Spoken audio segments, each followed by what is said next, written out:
Hello everyone, I'm China Gadalio Katulis. Welcome to our comprehensive presentation about rubrics for competency-based assessment. In today's fast-paced, ever-changing world, assessing student competencies is crucial for ensuring they are well prepared for future challenges. Competency-based assessment focuses on measuring student mastery of specific skills and knowledge rather than traditional time-based measures.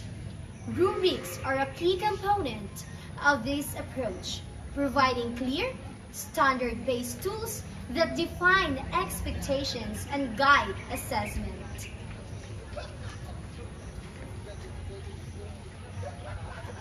We will explore how the three countries, namely Canada, Peru, and UK, are pioneering the approach through these videos.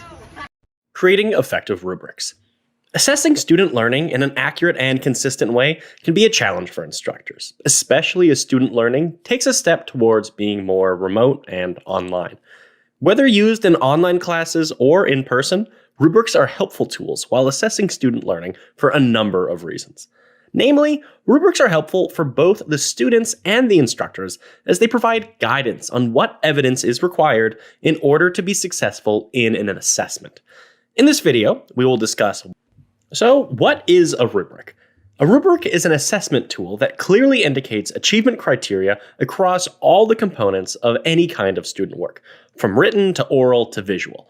It can be used for marking assignments or overall grades. What are some common types of rubrics? We will be discussing three types of rubrics: holistic, analytical, and single point. Holistic rubrics. Holistic rubrics group several different assessment criteria and classify them together under grade headings or achievement levels. Holistic rubrics are ideal when instructors have an overall description of what needs to be achieved to meet each grade. In a 2015 study by Sofferman at the University of Manitoba, 68% of students preferred a holistic rubric over an analytic rubric because they were able to easily interpret an A paper from a B paper. Here's an example of a holistic rubric. Analytic rubrics. Analytic rubrics assess criteria components individually and then give an overall mark. Analytic rubrics also can permit different weightings for these different components. One axis will contain either a numeric grade or a letter grade, or a scale from excellent to poor. U of A instructors might find it helpful to use the terms excellent, good, satisfactory, poor or minimal pass, and failure, so that they're able to translate their course grades to a letter grade at the end of the semester based on the U of A grading system. The other axis shows the assessment criteria for each component. When you mark the assignment with an analytic rubric, circle or highlight the achieved level of performance within each criteria component. Here's an example of an analytic rubric. Single point rubrics. The single point rubric describes the target and leaves room for reasons for not meeting or advancing beyond this criteria. Each assessment criteria is separated and is placed in a separate row in the middle column. In a single point rubric, it's important that instructors set the middle criteria at what they expect the average assignment to be, usually around a B. This is so that expectations aren't set so high that they're unachievable by some students, or set so low that they don't encourage student learning. Creating an effective rubric. If instructors plan to use a rubric, we suggest 1. Use a different rubric for each assignment. Each assignment will have unique criteria based on its own unique learning outcomes. Because of this, it can be problematic to use a universal rubric to use for all of your students' assignments. Number 2, to make the feedback you give students useful, your rubric should avoid vague and ambiguous language and be sensitive to the use of terminology or jargon. For example, if you give the students the note, "Be more philosophical," does the student really understand what that means? Consider having colleagues review your rubric for clarity and readability. Kilgore and colleagues found that students have a strong preference for rubrics that, from left to right, start with a higher grade and move to descriptions of lesser grades towards the right columns of the rubric. Leave space to add comments that don't fit into the rubric feedback. This will allow feedback to go beyond what you have placed in the rubric's criteria descriptors. We'll now cover some considerations that should be taken when specifically making your assessment criteria. The criteria. Number 1, identify what elements are required in your student's work to show that it is of high quality. Number 2, the criteria you create will guide the rubric and should align with the learning outcomes of the assignment. Number 3, for each criterion, describe in detail what the performance level at each achievement level looks like. Performance descriptors in the rubric show what is good work and what is work that needs improvement. They should be worded concisely and reflect clear gradations of quality. The number of criteria varies widely depending on the rubric and its purpose. 3, 4, and 5 are the most common number of levels. Having clear grading criteria is an important measure to ensure reliability when grading assessments. By having clear grading criteria, it is evident to the assessor what to focus on. This also maximizes the chance that different assessors will come to the same assessment. One example of a format with clear grading criteria is a rubric. A rubric is basically another way of setting up an assessment form, but it's a lot more extensive than a regular grading form.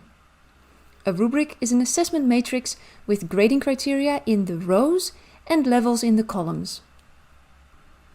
Rubrics can be used in different teaching and assessment modes and is suitable for a variety of forms of assessments, such as theses, essays, and oral exams.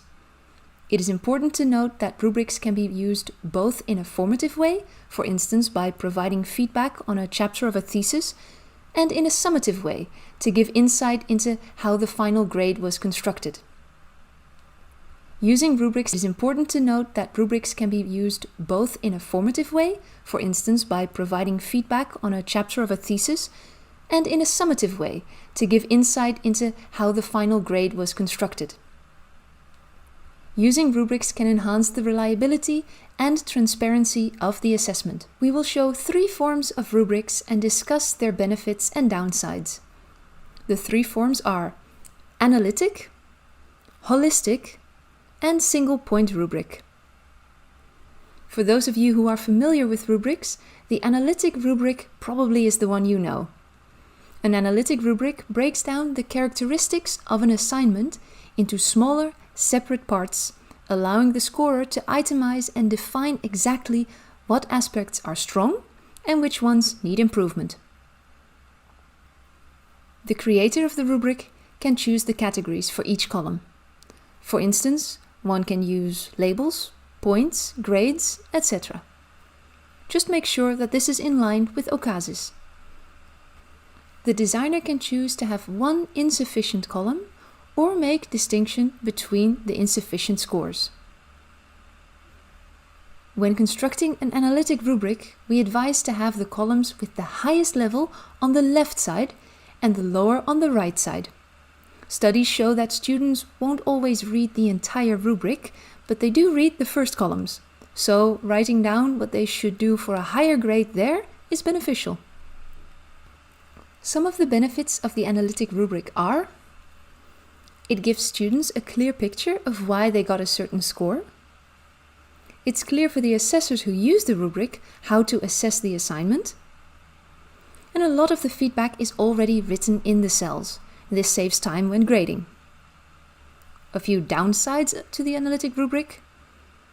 Creating a rubric can be time-consuming. Afterwards, it takes a few runs of fine-tuning before it's really good.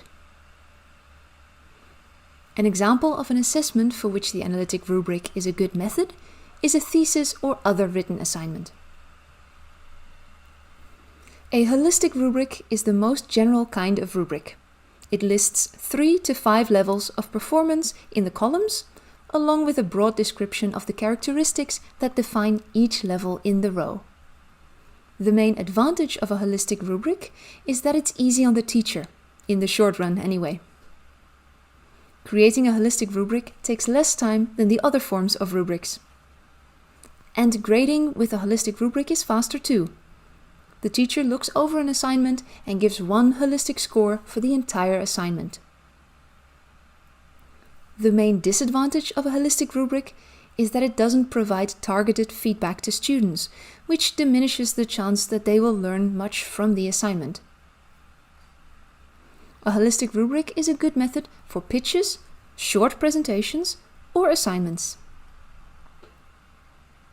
A single-point rubric is a rubric where only the sufficient or middle column is filled with criteria.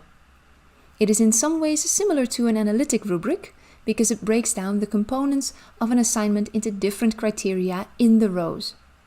However, it only describes the criteria for proficiency. It does not attempt to list all the ways a student could fall short, nor does it specify how a student could exceed expectations. This rubric provides ample opportunity to give targeted feedback on each criterion while maintaining the transparency and reliability enhancing aspects. This feedback can be written in the columns to the left and right of the column containing the criteria. Benefits of a single-point rubric? There's no limit to areas of concern or excellence, so multiple activities or input from students can be rewarded. And single-point rubrics provide the option to give targeted feedback on both strengths and weaknesses. Feedback is key, but it's helpful that the standard criteria are in the middle. It does, however, ask more of a teacher when grading. Deciding on a grade is more difficult and less obvious, and one needs to write down more text, and maybe writing the same things over and over.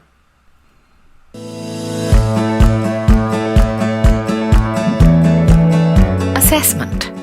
Just the word can send chills down the spine. It does not just bother the students, but the teachers and parents too.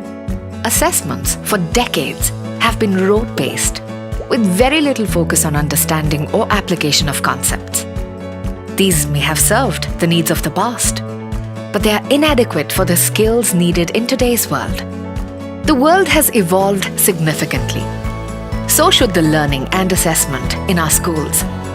The National Education Policy NEP 2020 prioritizes the shift from content to competency and provides a framework for this change.